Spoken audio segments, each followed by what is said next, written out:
ഒരു സാമ്പത്തിക ജീവിതം കെട്ടിപ്പടുക്കുന്നത് ഒട്ടും എളുപ്പമല്ല. മാസാവസാനം വരുമ്പോഴേക്കും ശമ്പളം എവിടെ പോയെന്ന് ചിന്തിച്ച് തല പുകയ്ക്കുന്ന ഒരുപാട് ആളുകൾ നമുക്കിടയിലുണ്ട്. വരുമാനം എത്ര വലുതായാലും ശരി, കൃത്യമായ ഒരു ബഡ്ജറ്റിംഗ് ഇല്ലെങ്കിൽ സാമ്പത്തികമായി മുന്നോട്ടു പോകാൻ പ്രയാസമാണ്. ഈ സാഹചര്യത്തിലാണ് ചില സാമ്പത്തിക നിയമങ്ങൾ സഹായകമാകുന്നത്. സാമ്പത്തിക വിദഗ്ധയായ രാധിക ഗുപ്ത തന്റെ മാംഗോ മില്യനെയർ എന്ന പുസ്തകത്തിൽ അവതരിപ്പിച്ച 10-30-50 നിയമം ഓരോ വ്യക്തിയുടെയും ജീവിതത്തിലെ ഓരോ ഘട്ടത്തിലും എങ്ങനെ സാമ്പത്തികമായി മെച്ചപ്പെടാം എന്ന് വ്യക്തമാക്കുന്നു. പലപ്പോഴും ചർച്ച ചെയ്യപ്പെടുന്ന 50-30-20 നിയമത്തിൽ നിന്ന് വ്യത്യസ്തമാണ് ഈ ആശയം. 50-30-20 നിയമം വരുമാനത്തെ ആവശ്യങ്ങൾ 50%, ആഗ്രഹങ്ങൾ 30%, സമ്പാദ്യം 20% എന്നിങ്ങനെ മൂന്നായി തിരിക്കുന്നു. എന്നാൽ 10-30-50 നിയമം ഒരു വ്യക്തിയുടെ ജീവിതത്തിലെ വിവിധ ഘട്ടങ്ങളെ അടിസ്ഥാനമാക്കിയുള്ളതാണ്. ഇത് കൂടുതൽ പ്രായോഗികമായ ഒരു സമീപനമാണ്. ഓരോ വ്യക്തിയുടെയും വരുമാനവും ജീവിത രീതിയും കാലത്തിനനുസരിച്ച് മാറിക്കൊണ്ടിരിക്കും. ഈ മാറ്റങ്ങളെ കണക്കിലെടുത്തുകൊണ്ട് സാമ്പത്തിക ഭാവിയെക്കുറിച്ച് ചിന്തിക്കാൻ ഈ നിയമം നമ്മെ പ്രേരിപ്പിക്കുന്നു. ജീവിതത്തിലെ ആദ്യ പടി അത് 20കളിലാണ്. സാമ്പത്തിക ജീവിതം ആരംഭിക്കുന്ന ഘട്ടമാണിത്.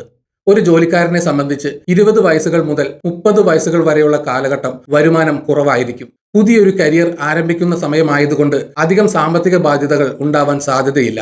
എങ്കിലും പുതിയ വസ്ത്രങ്ങൾ, ഷോപ്പിംഗ്, സിനിമ, സുഹൃത്തുക്കളുമൊത്തുള്ള യാത്രകൾ തുടങ്ങി ചിലവുകൾക്ക് ധാരാളം അവസരങ്ങൾ ഈ പ്രായത്തിൽ ഉണ്ടാകും. എന്നാൽ ഈ ഘട്ടത്തിൽ സമ്പാദ്യം തുടങ്ങേണ്ടത് അത്യാവശ്യമാണ്. രാധിക ഗുപ്തയുടെ അഭിപ്രായത്തിൽ ഈ ഘട്ടത്തിൽ വരുമാനത്തിന്റെ 10% സമ്പാദ്യത്തിനായി മാറ്റിവെക്കാൻ ശ്രമിക്കുക. തുടക്കത്തിൽ ഇത് ബുദ്ധിമുട്ടായി തോന്നാമെങ്കിലും ഭാവിയിലെ വലിയ ലക്ഷ്യങ്ങൾ നേടാൻ ഈ ചെറിയ തുടക്കം സഹായിക്കും. ഇത് നിങ്ങളുടെ ഭാവിക്കായി നിങ്ങൾക്ക് നൽകുന്ന ശമ്പളമായി കരുതുക എന്നാണ് അവർ ഇതിനെ വിശേഷിപ്പിക്കുന്നത്. ചെറിയ തുകയിൽ നിന്ന് തുടങ്ങി സാവധാനം വർദ്ധിപ്പിക്കാം.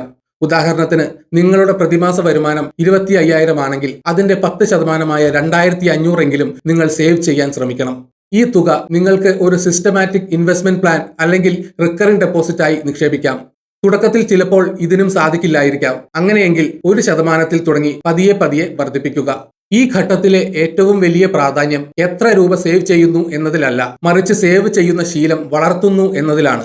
നിങ്ങളുടെ ശമ്പളം അക്കൗണ്ടിൽ വരുന്നതിന് മുൻപ് തന്നെ ഒരു നിശ്ചിത തുക സേവിങ്സ് അക്കൗണ്ടിലേക്കോ SIP പോലുള്ള നിക്ഷേപങ്ങളിലേക്കോ മാറ്റിവെക്കാൻ ഓട്ടോമേറ്റഡ് സേവിങ്സ് സംവിധാനം ഉപയോഗിക്കുക. ഇതിനെ Radhika Gupta savings deducted at source എന്ന് പറയുന്നു. ഇത് നികുതി പിടിക്കുന്നത് പോലെ തന്നെ പ്രധാനമാണ്. ആവശ്യമില്ലാത്ത ചെലവുകൾ ഒഴിവാക്കി വരുമാനത്തിന്റെ ഒരു ഭാഗം സമ്പാദ്യത്തിനായി മാറ്റിവെക്കാൻ ശ്രമിക്കുക. ജീവിതത്തിന്റെ രണ്ടാം ഘട്ടം 30-40 വയസ്സുകളിൽ 30%. 30 വയസ്സുകളിലേക്ക് കടക്കുമ്പോൾ ഒരു വ്യക്തിയുടെ വരുമാനം ഗണ്യമായി വർദ്ധിക്കാൻ സാധ്യതയുണ്ട്. കരിയറിൽ പ്രമോഷനുകൾ ലഭിക്കുന്നതും പുതിയ ജോലികളിലേക്ക് മാറുന്നതും ഇതിന് കാരണമാകും. അതോടൊപ്പം വീട്, വാഹനം, കുടുംബം എന്നിങ്ങനെയുള്ള വലിയ സാമ്പത്തിക ബാധ്യതകൾ ഉണ്ടാകാൻ സാധ്യതയുണ്ട്. ഈ ഘട്ടത്തിൽ നിങ്ങളുടെ വരുമാനത്തിന്റെ 30% സമ്പാദിക്കാൻ ശ്രമിക്കണം. മുൻപ് 10% മാത്രം സേവ് ചെയ്തിരുന്ന നിങ്ങൾക്ക് ഇതൊരു വലിയ ലക്ഷ്യമായി തോന്നാം. എന്നാൽ വരുമാനം കൂടിയതുകൊണ്ട് ഇത് സാധ്യമാണ്. ഈ പ്രായത്തിൽ നിങ്ങളുടെ സാമ്പത്തിക അച്ചടക്കം കൂടുതൽ മെച്ചപ്പെടുത്തേണ്ടതുണ്ട്. വീട് വാങ്ങുക, കാറ് വാങ്ങുക, കുട്ടികളുടെ വിദ്യാഭ്യാസം, വിവാഹം തുടങ്ങിയവയ്ക്കുള്ള ഫണ്ട് കണ്ടെത്താൻ ഈ ഘട്ടത്തിൽ നിങ്ങൾ ശ്രദ്ധിക്കണം. ഇതിനായി കൂടുതൽ നിക്ഷേപ പദ്ധതികളെക്കുറിച്ച് പഠിക്കുന്നത് നല്ലതാണ്. നിക്ഷേപങ്ങൾ വൈവിധ്യവൽക്കരിക്കുക.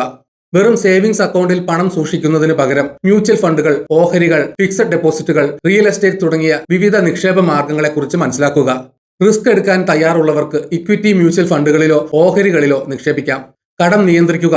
ഈ പ്രായത്തിൽ സാധാരണയായി വരുന്ന ഭവന വായ്പ, വാഹന വായ്പ തുടങ്ങിയവയുടെ EMI കൃത്യമായി അടച്ചു തീർക്കാൻ ശ്രദ്ധിക്കുക. അനാവശ്യമായ മറ്റു വായ്പകൾ ഒഴിവാക്കുക. ഈ ഘട്ടത്തിൽ നിങ്ങളുടെ സമ്പാദ്യം ഒരു ലക്ഷ്യബോധത്തോടെ മുന്നോട്ട് കൊണ്ടുപോകുന്നത് വളരെ പ്രധാനമാണ്. വെറും സേവിങ്സ് അക്കൗണ്ടിൽ പണം സൂക്ഷിക്കുന്നതിന് പകരം പണം വളരാൻ സഹായിക്കുന്ന നിക്ഷേപ പദ്ധതികളെക്കുറിച്ച് പഠിക്കണം. ജീവിതത്തിലെ ഉയർന്ന ഘട്ടം 40 വയസ്സിന് ശേഷം 50%. 40 വയസ്സിന് ശേഷം ഒരു വ്യക്തിയുടെ സാമ്പത്തിക ജീവിതം അതിന്റെ ഉച്ചസ്ഥായിയിൽ എത്തുന്നു. ഈ സമയത്ത് നിങ്ങളുടെ വരുമാനം വളരെ ഉയർന്ന നിലയിലായിരിക്കും. എന്നാൽ അതോടൊപ്പം മക്കളുടെ ഉന്നത വിദ്യാഭ്യാസം, വിവാഹം, വിരമിക്കൽ ജീവിതം തുടങ്ങിയവയ്ക്കുള്ള തയ്യാറെടുപ്പുകൾ നടത്തേണ്ടതുണ്ട്. ഈ ഘട്ടത്തിൽ വരുമാനത്തിന്റെ 50% വരെ സമ്പാദിക്കാൻ ശ്രമിക്കണം. പലപ്പോഴും വിരമിക്കൽ ജീവിതത്തെക്കുറിച്ച് ഈ പ്രായത്തിൽ ആളുകൾ ചിന്തിക്കാറുണ്ട്. ഈ സമയത്തെ സമ്പാദ്യം നിങ്ങളുടെ ബാക്കി ജീവിതം സുരക്ഷിതമാക്കാൻ സഹായിക്കും. ഈ ഘട്ടത്തിലെ ഏറ്റവും വലിയ സാമ്പത്തിക ലക്ഷ്യം വിരമിക്കൽ ജീവിതം സുരക്ഷിതമാക്കുക എന്നതാണ്. ഇതിനായി PPF, NPS പോലുള്ള പദ്ധതികളിൽ കൂടുതൽ ശ്രദ്ധ കേന്ദ്രീകരിക്കുക. നിങ്ങളുടെ വരുമാനം ഇപ്പോൾ ഉയർന്ന നിലയിലായതുകൊണ്ട് കൂടുതൽ തുക സമ്പാദിക്കാൻ എളുപ്പമാണ്. ഈ അവസരം പരമാവധി ഉപയോഗിക്കുക. ഈ ഘട്ടത്തിൽ നിലവിലുള്ള എല്ലാ കടങ്ങളും തീർക്കാൻ ശ്രമിക്കുക. കടരഹിത ജീവിതം വിരമിക്കൽ കാലം കൂടുതൽ സന്തോഷപ്രദമാക്കും. പ്രായം കൂടുമ്പോൾ ആരോഗ്യപരമായ പ്രശ്നങ്ങൾ വരാൻ സാധ്യതയുണ്ട്. ഇതിനായി ആവശ്യമായ ഹെൽത്ത് ഇൻഷുറൻസ് കവറേജുകൾ ഉണ്ടെന്ന് ഉറപ്പുവരുത്തുക.